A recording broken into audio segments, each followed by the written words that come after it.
484. 484 protests have taken place in Iran in just the last 2 months alone. In places like Kerman and Esfahan and Tehran. And just 3 days ago, there was a protest of a woman courageously taking off their hijabs and doing the forbidden, dancing with men on the streets in Bandar Abbas. What are they protesting? Religious clerics who pour acid on the face of teenage girls, who execute millennials just for their Facebook posts, who target poets and dancers, athletes, and journalists. To paint the picture of Iran over the last 46 years and to properly contextualize our conversation here today, allow me to take you back to the 70s. Disco and bell-bottoms and platform shoes, of course. But I'm also referring to a leading Middle Eastern country on the brink of modernization. Soaring ambitions and innovation, growth and global relevance. That was Iran under the leadership of his father, King Mohammad Reza Pahlavi, better known as the Shah, who had a vision for a nation of greatness, a beacon of prosperity in the Middle East. It wasn't a secret. The Shah of Iran would want to rival any global powerhouse. Infrastructure was booming, education reform was empowering millions, and women were stepping into roles they had never had access to before. International partnerships were flourishing.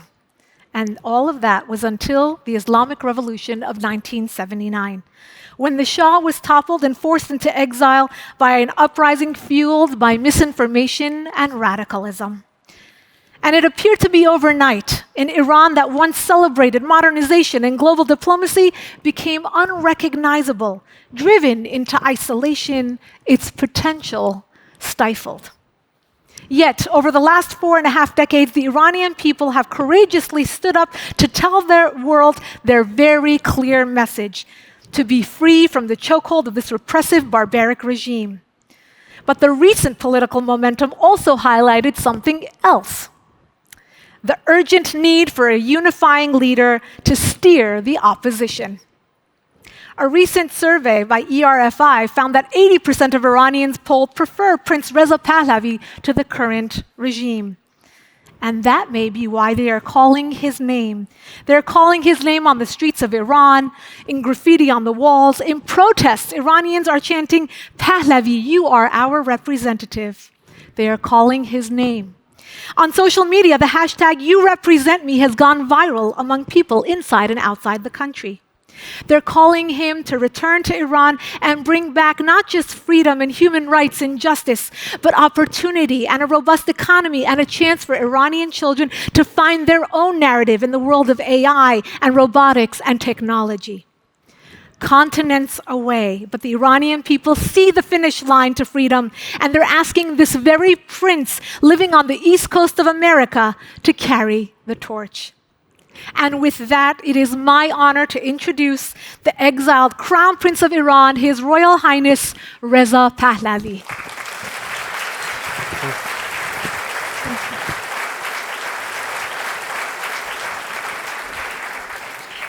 Your Highness, you're sitting here today, thousands of miles away from the Iranian people. How does it feel when you hear them calling your name? Well, I have dedicated my entire life to be supporting a nation that deserves better than what we have right now. And I tried to keep this torch alight for 44 years. And it's absolutely so rewarding to know that people now have so much trust in you and support you.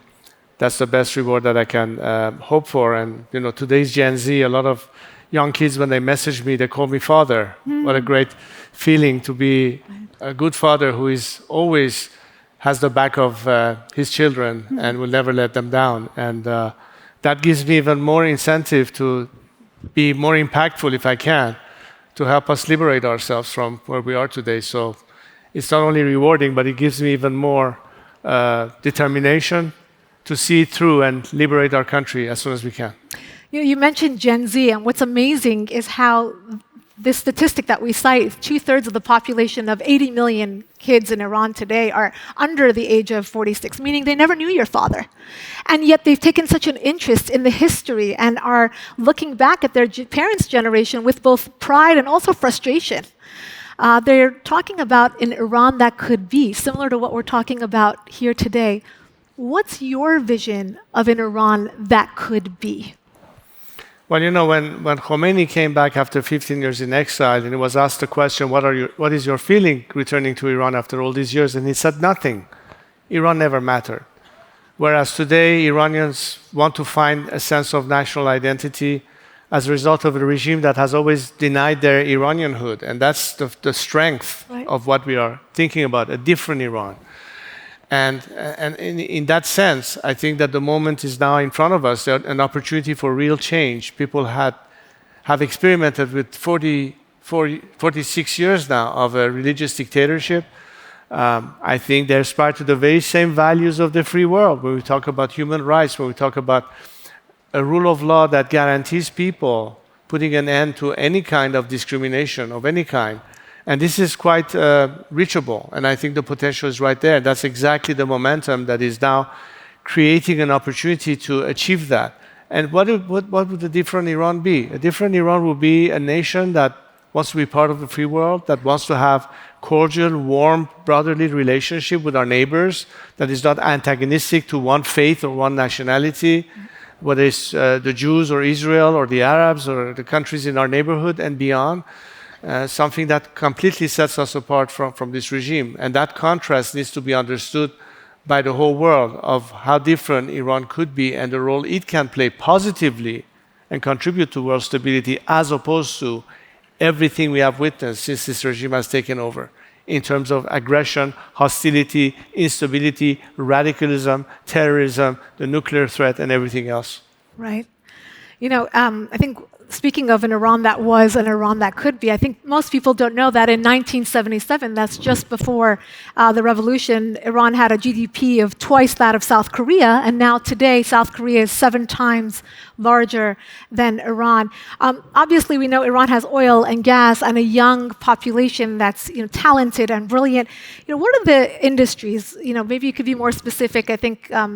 For this audience, in tech and manufacturing, agriculture, what would surprise some people? What are some of these industries that could not only transform a democratic Iran, but really contribute to a world of investors and markets? Well, I think the advent of much more recent technologies, AI for instance, can help us leapfrog whatever we lost in terms of opportunity cost to the nation. You wouldn't have to take decades to come back to where the world is today and catch up with it. It can happen quite fast. Our country has many needs in terms of refurbishing the existing infrastructure, bringing in new technologies, and that's exactly the kind of elements that could be a rapid process of getting back on track. Obviously, everything is hinging upon the regime not being there any longer, because right now you have a very corrupt paramilitary mafia that pretty much controls every aspect of Iran's economy. No opportunity can really come out of it. Also, the fact that politically speaking, people realize that if there was one time hope for some kind of gradual reform from within, that idea is now dead. Everybody is focused on we have to go beyond this regime to create the opportunity as a result of which we can address all the issues that our country needs. Right. I think one of the things that really sets you apart from anyone else, and it really, you play the only role here, is that you don't just talk about the day that Iran will be free, you're actually planning for it. And with that, you are actually preparing a Iran Prosperity Project. This is literally a blueprint of what will be after Iran is free. And I think it was Milton Friedman who said you can't have political freedom without economic freedom. So this actually does that. Can you give us some of the highlights? What was the idea behind it and a sneak peek before the April unveiling? Well, it has always been on my mind, but more particularly in recent years, that parallel to whatever we need to do politically to bring about this change, not only in the period of between now until this regime is no longer there, but what happens during the transition and ultimately reaching to its ultimate conclusion of having a secular democratic system to replace the current religious dictatorship. But as the saying goes here, human rights and liberty is like motherhood and apple pie, but does it put food on the table? I think the average person has to understand how will they be impacted as a result? How would their life change? How will the difficulties that are facing today in terms of economic challenges would be quickly remedied as a result of the kind of impact we can bring to the country in terms of investment that would create jobs as soon as possible, have a sensitive approach to areas that are most disenfranchised in Iran. There are certain regions in Iran that the situation is really, really bad.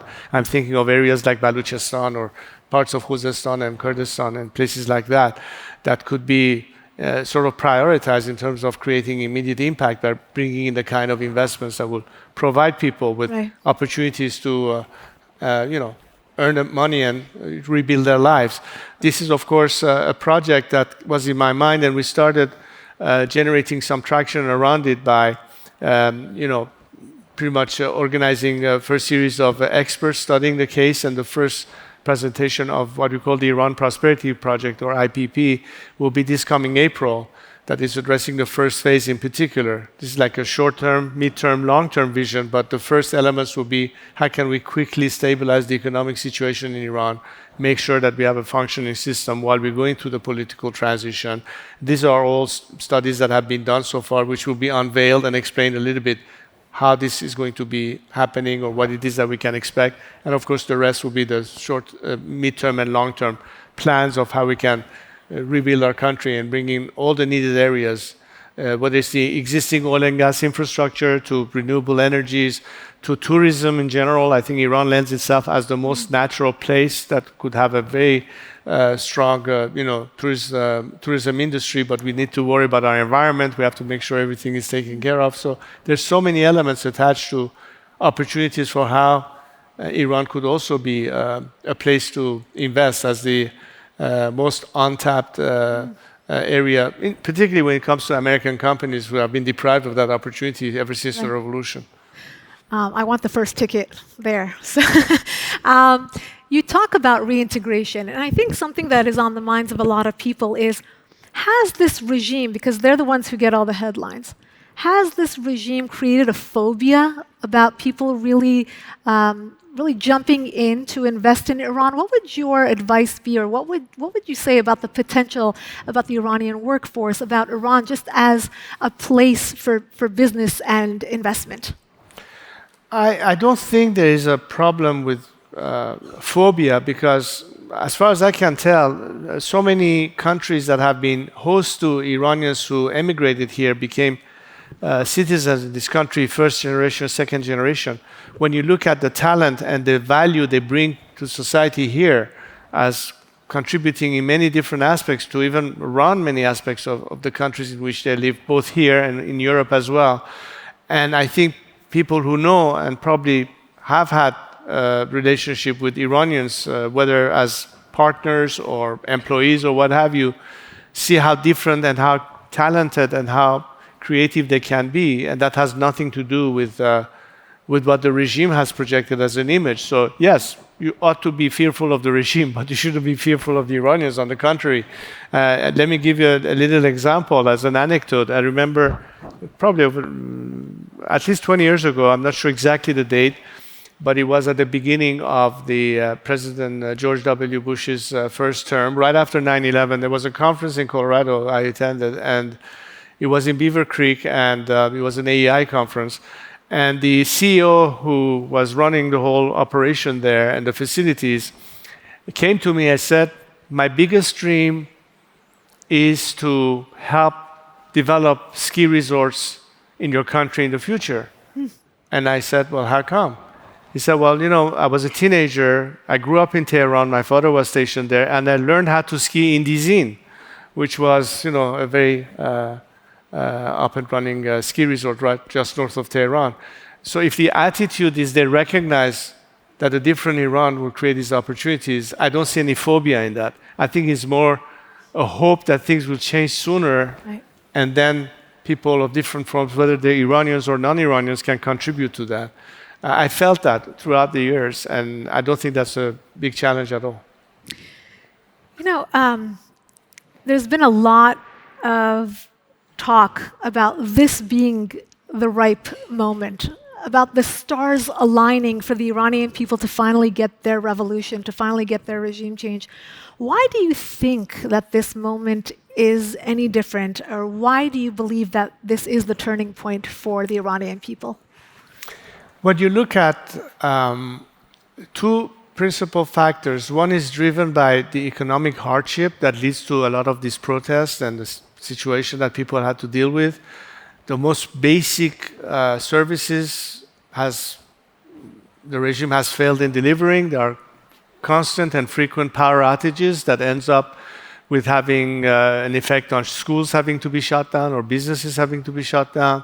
It's beyond just management. It's just the direct result of this regime incapability to run the country, and they have no answer for it. The only answer to it is more repression, more brutality, which is the political side of why people are up in arms in protest. They realize that for a regime that promised reform, nothing came through it. They tried it not once, not twice, but 3 times.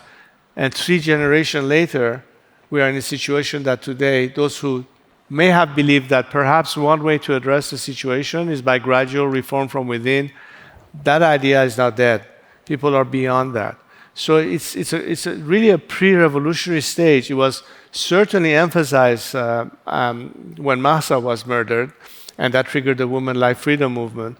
But since then, there have been also continuous campaigns, and it has its ebbs and flows, of course, which is why we are reaching out to the free world and say, listen, we are out there fighting empty-handed against a very brutal regime. When is it that you're going to realize that your best bet is to invest on us, the Iranian people, as your true partner and the alternative, as opposed to hoping that you can negotiate terms with a regime that simply cannot coexist with you? I've been saying for the past 40 years that the biggest flaw in foreign policy of many Western governments, particularly in Europe, even the United States, has been that their strategy or policy was based on a false expectation of behavior change by this regime. And I kept saying, look, the DNA of this regime simply doesn't fit your expectation. They are what they are. If they stop doing what they're doing, they're no longer this regime that tried to use Iran as a launching pad to export an ideology across the world at the expense of the Iranian people. You cannot come to terms with them. You cannot rationalize with them. You'll never be able to come to a real deal. In the meantime, the Iranian people have been pretty much abandoned as an alternative. Now I see a shift of opinion. Now I see that the world is beginning to catch up to where Iran and Iranians are. And I think they begin to realize that the ultimate solution to get rid of multiple issues that is a threat to the world, whether it's the existential threat of Iran against Israel with a nuclear threat, or terrorism, or radicalism, or every other aspect of instability, it's all tied to the regime in Tehran. However you hash it, this regime is the ultimate problem and it needs to go. Not because some foreign government says so, but because Iranians are asking for it. And our message to the world is, listen, why don't you become our partners in this? We are not asking for your pity or lip service. We actually think that the difference will come when you decide to finally couple with your maximum pressure on this regime, you add a component of maximum support, helping people better orchestrate themselves in the campaign of resistance and protest that could culminate in massive labor strikes that could paralyze the regime and ultimately force it to collapse at the least cost to the nation. But guess what? As a result of these two factors, we can then start expecting maximum defection. Why is maximum defection important? Because A, it minimizes the last-minute resistance of the regime against its own people. It is a controlled implosion, and you feel the void post that. It's not going to be mayhem as what happened in Iraq after Saddam Hussein's fall. And that's the part that we can demonstrate that both on the civilian side, even on the military side, there are many elements that could be part of that transition and survive regime change and maintain stability during the transition, which is very important, except for those who have their hands soiled with the blood of the Iranian people who will have to account for it in courts of law in the future. So that's really the trifactor that I look at in terms of how can we get from where we are now and get there. And parallel to that, also have a plan of how will that contribute to creating the opportunity to then build a healthy economy, a strong economy that goes hand in glove with a stable governance. You need to have an open economy to have stable government. Without stable government, you cannot have a free economy. The two work hand in glove. So we need to look at both sides of the equation at the same time. It sounds like the plan is set. They look to you as a leader. The sanctions are there right now. We have a maximum pressure campaign. What are the challenges that could potentially get in the way of regime change in Iran right now? Well, I mean, again, once that shift of attitude by the outside factor helping out, I always said to fellow Iranians, we cannot rely on anything other than our own resolve. We shouldn't count on any foreign government. However, it's obvious that if we did have more direct support from the free world, our task will become easier, will happen sooner, at a lesser cost to us. The whole point is for the world to realize that this is a win-win proposition that we're making, that a change in Iran will bring immediate impact in the region and beyond. It's a total game changer. There's no downside to it. The only loser in this will be the regime that is now ruling us with terrible repression. Anything short of that will not be in the best advantage of the free world and the Iranian people. That's the commonality of interest there. That's where they have to pivot from a strategy of either appeasement or trying to cut a deal with a regime that has only been incentivized to do more harm as a result of this appeasement approach. Case in point, in the previous administration, over $150 billion worth of money that the regime should not have had access to helped them, not the starving people in Iran, not building more school or infrastructure, but funding their proxies in Lebanon and Gaza, Hezbollah, Hamas. I don't think October 7th was an accident. It was somehow part of that thing. Meanwhile, Iranian people are getting arrested and tortured and imprisoned and executed. And what has been gained as a result? Right. That needs to change. This thinking has to be modified. So I think Iranians are proven the fact that they have fought the fight as bravely as they could. They're still out there fighting. But now I think there's an alignment of the planets. Now we truly have an opportunity in front of us for the next year or two. That window is not going to remain open forever. But this is an absolute golden opportunity to take advantage of it. Why? Because first and foremost, the Iranian people are fed up with this regime. They're tired of this. They want change. And they're asking for all the support that they need. And my job is to not only try to mobilize our own diaspora to be of help in that, having more influence on foreign governments to align themselves and their policies to the ask of the Iranian people and play their role in that. But all of these factors can expedite the process. We don't have to wait for far too long. This is an opportunity not to miss, and this is what I hope we need to all try to convince the world that this time you have been betting on the wrong horse all along. Give the Iranian people at least once the chance to make the difference, something you haven't done for 46 years and counting. We need to do that now. Well said. We have a few minutes left. I want you to take this opportunity to speak to the Iranian people directly, those who are calling your name, whether inside the country or outside. What is your message to them as they're looking at this moment of hope for a better day for Iran? If I were to sum it up in a few sentences, the first thing I would say is that, look, we had done this before. It won't be the first time. But we can do it 10 times, 20 times, 50 times, even better. Number two is, let's start moving the needle from hope to belief. Don't tell me we hope for a better future. Start believing that you can actually get it done, because we can get it done.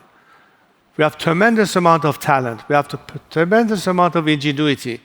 that is only not utilized because this regime will not allow it. We have as much national resources that any country could hope to have to put us in the right equation, in the right position. The sky is the limit. So we have to start believing that it can be done. And my job is to make sure that they start having more faith into themselves. It's been hard. I know there's tremendous amount of loss of faith or trust because they've been so badly dealt with. And, at least they trust me in this. So I'm telling them, believe we can make it happen. And the world needs to believe that we can make it happen. These are the most important element of my talk to my fellow compatriots because they've proven it. They've proven it that the minute they get the right opportunity, they will thrive. And this is the guarantee to the whole world that a different Iran will let its people flourish and contribute not only for the betterment of their lives and their fellow countrymen, but will have an immediate and lasting impact to the entire world. We are a nation of peacemakers. We want to get rid of the warmongers that have detached us and kept us away from the free world. And that's the game changer here. Unfortunately, that's all the time we have. Thank you. I hope that your father's vision for a greater Iran and your vision come to fruition for a better day for the Iranian people. Thank you. Thank you, Lisa. Thank you all. Thank you.